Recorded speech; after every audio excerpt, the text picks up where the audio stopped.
আজকে দেখাবো ফাস্টফুড সাইজের ছবি কিভাবে তৈরি করবেন। আমরা কম্পিউটার দোকানে যেভাবে কাজ করি ঠিক সেইভাবে আপনাদেরকে দেখাচ্ছি। তো আমরা হোয়াটসঅ্যাপের ছবি, যে ছবিটা আপনি ফাস্টফুড সাইজে বানাবেন ওইটা কপি করে নেব। কপি করার জন্য মাউসের রাইট বাটন ক্লিক করে তারপরে কপি দিয়ে দিব। কপি দেওয়ার পর আমরা চলে যাব ফটোশপে। ফটোশপ খোলার পর কন্ট্রোল এন দিয়ে একটা নিউ পেজ খুলে নেবেন। তারপর এখানে ওকে দিয়ে দিবেন। ওকে দেওয়ার পর আমরা এখানে কন্ট্রোল ভি দিয়ে ছবিটা পেস্ট করে নিব। পেস্ট করার পর আমরা এখন ছবিটাকে ক্রপ করে নিব। ক্রপ করার জন্য প্রথমে আমরা ওয়াইড 1.5 এবং হাইট 1.9, এটা হচ্ছে পাসপোর্ট সাইজের ছবির সাইজ। এরপর আমরা একদম ছবির উপরে থেকে নিচে এটাকে মাউসটাকে চেপে ধরে নিচের দিকে টান দিব। টান দেওয়ার পর ওকে দিয়ে দিব।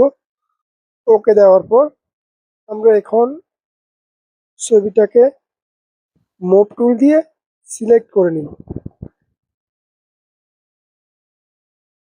সিলেক্ট করার পর আমরা এখন এটারে স্ট্রোক ফেলাবো।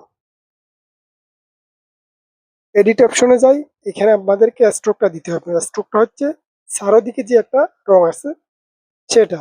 তারপর আমরা নিচে কালার অপশনে ক্লিক করে ব্যাকগ্রাউন্ড কি হবে সেটা দিয়ে দিব। তো আমি ব্যাকগ্রাউন্ডটা পরবর্তী ভিডিওতে দেখাবো। এরপর আমরা কন্ট্রোল এল দিয়ে লেয়ার বাড়িয়ে নিব।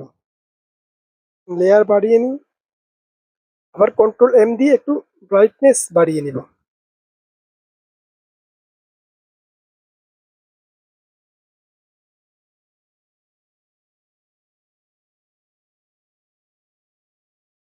ব্রাইটনেস বাড়ানোর পর আমরা এখন এই ছবিটাকে A4 সাইজে নিয়ে যাব।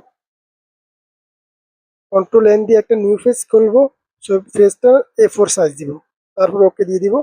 তারপরে এই আগের ছবিটাতে আমরা মুভ টুল সিলেক্ট করে একেবারে মাউস চেপে ধরে এইখানে কন্ট্রোল,